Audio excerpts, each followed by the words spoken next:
Hi, welcome back to my channel. My name is Laura and today I'm going to do a Top 5 Wednesday. Top 5 Wednesday is a Goodreads group. It is currently hosted by Sam from Thoughts on Tomes and was created by Lainey from Ginger Reads Lainey. All of their channels and the Goodreads group will be linked below so you can check it out if you want to join in. Today's topic is your top 5 favorite character names. And I just thought that this was sort of not easy, but I thought that this was kind of a fun question to answer because that's something that I really care about when I read manga, are character names, or something that really kind of gets me excited. I really, really love names of characters. For me, I really like names that have kind of double meanings or kind of, there's something funny about them, and so something about manga, especially in sort of fantasy series, there tends to be a lot of liberality in how you can name your characters, and maybe it's not something that we notice so much in the English-speaking world just because some of it is just hidden in the Japanese language and how it is constructed. So I thought I would just sort of quickly go through some of my favorite names, or some of the ones that just sort of like bring joy to my heart. One of these titles is Naruto by Masashi Kishimoto, the main character, Naruto Uzumaki. So Uzumaki means spiral, and you will see spirals quite often. They're prevalent as symbolic images within this series, most particularly the symbol of his village, the symbol on his stomach about, basically it's the symbol of how the foxtail demon is sort of sealed within him. It's symbolic of his ability to manipulate his chi.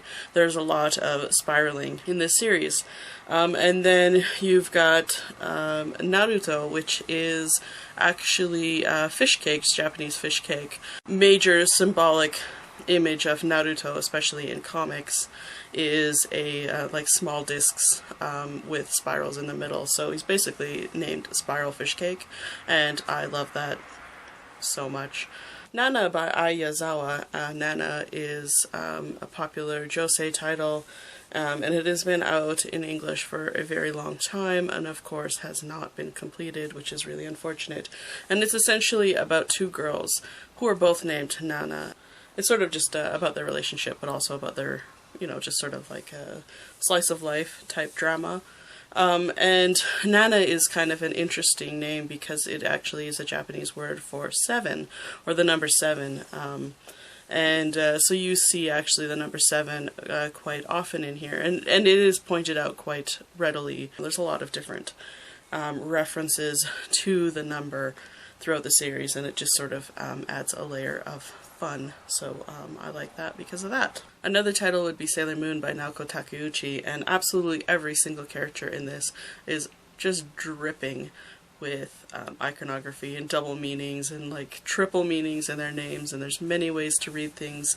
Takeuchi just loved to just like pile on iconography and symbolism, and it's just sort of like fun for us as fans, especially long time fans of this series, to like, constantly be learning new and new things about it.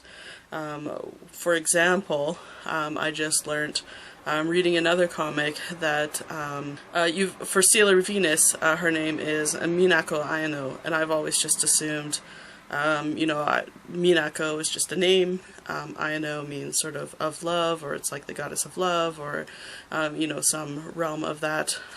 There's many readings to it, but essentially it has something to do with love. And her power usually has some sort of like hearts, or, love, or, her attack is love me chain. Her name is indicative of her powers in a way. I was reading a manga recently, and I can't remember exactly what it is. I'm gonna have to flip back. But they actually say in there that Minako means Venus, or that the kanji, or the letters that are used to write Minako, can also be used to express the word Venus. So she basically is Venus of love. Like, that is her name. And there's no secret identities with these names. Not at all. And the same goes for like Sailor Mars. Her name is Rei Hino. Rei is like spirit, Hino is of fire, so basically she's like the spirit of fire, and she is like a Shinto priestess, and her her power usually involves sort of spiritual aspects as well as fire. So, you know, like, it's just, that's just the way that these things are named. And Sailor Moon, of course, we're not going to forget Sailor Moon. Usagi Tsukino. Usagi means rabbit or bunny, and Tsukino is of the moon. Tsuki is moon, and no is sort of like of. So she's like the rabbit of the moon. And if you know Japanese folk tales, there is a tale about a rabbit that lives on the moon and is constantly pounding mochi. So, you know, like, it's also adding a little bit of a layer in that way. So I absolutely love the names in this, and all of the names in this series have some sort of added fun to them when you kind of peel back their meanings. So I absolutely love the names in Sailor Moon. Another title is Hikaru no Go by Yumi Hota and Takeshi Obata, and essentially this is the story about Shindo Hikaru. So Shindo Hikaru is possessed by a spirit, and the spirit wants to play the game of Go so much, so he's thrust quickly into playing the game of Go, and he ends up playing against Toya Akira, and they end up forming an instant rivalry. Shindo Hikaru and Toya Akira, they're like perfect foils of each other. In Go, of course, it is a two-player game, and the stones are white and black, and the names of Shindo Hikaru and Toya Akira essentially are light and dark, and so they are basically named to be the two sides of the Go board. Love it. Great. And also, I love the names anyway, but just the idea that they have a deeper representation in this comic is just like, it's perfect. And then also Dragon Ball Z, and I'm not going to pinpoint anyone in specific. There's just something, Akira Toriyama has just like the most fun in naming his characters. He basically takes on groups of characters, groups of villains. Anytime there's sort of like a new story arc, everybody in that new group, everybody in sort of a society gets a themed name. And so basically you have Goku, who is named after Son Goku, who is a Chinese folktale of the Monkey King, and you know, he comes along with all of the symbols and sort of iconography of that folktale, but around him are other, he's a Saiyan, you know, around him there are other Saiyans who all get kind of names that are kind of plant-based or vegetable-based. So Son Gohan means rice, Vegeta, who's sort of like his rival, of course, is vegetable, and you know, there's quite a few others in the race of Saiyans, mostly meaning vegetable names. And then when he's young, he initially becomes friends with Bulma, and she and her family all are named after essentially underwear.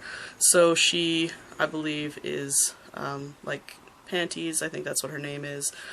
She has a daughter, I think, named Bra, and then her son named Trunks. So everybody gets like underwear names. I don't know, I love it. And there's a set of villains that go against Goku, which are all kind of androids, so they're all named after, or like they're all sequential numbers because they've been built, and so they just essentially just get new numbers. So there's, you know, number 18, there's Niner, or number 9, you know, there's a number of different ones. So those are all named. Who else is there? Later on in this series, you've got the Satan family. So you've got Mr. Satan, his daughter Videl, which is just sort of an anagram for devil. You know, like, it's just the entire series, there's just like constant fun with names. Akira Toriyama has loads and loads of fun naming his characters. You can tell he's just like on a rampage. He's like, what theme should I take? Okay, let's run with it. Like, it's just a pure gong show, and I absolutely love it so much. So that was 5, I think, and I didn't have a top 5 list. This is just sort of 5 that I see from my seated position, and I can kind of pick off my shelves and show you, because that's one of the things that I really, really love about manga, is just that there's so much stuff to peel away and to look at, and it's not just about stories, it's about like all of these things working together, and I love that about manga. So hopefully it's something that you are interested into, and definitely if you know some names that I didn't mention that are kind of like fun or interesting or quirky, or if there's some meanings in names that you know about and you want to share them with me, I totally would want to hear about that, because yeah, this is one of my favorite things about manga, is just sort of like finding out more about things that, you know, goes beyond just the story. So I really, really love that. So hopefully you will, you know, comment below. Thank you for watching my video, and I will see you in the next one. Bye for now.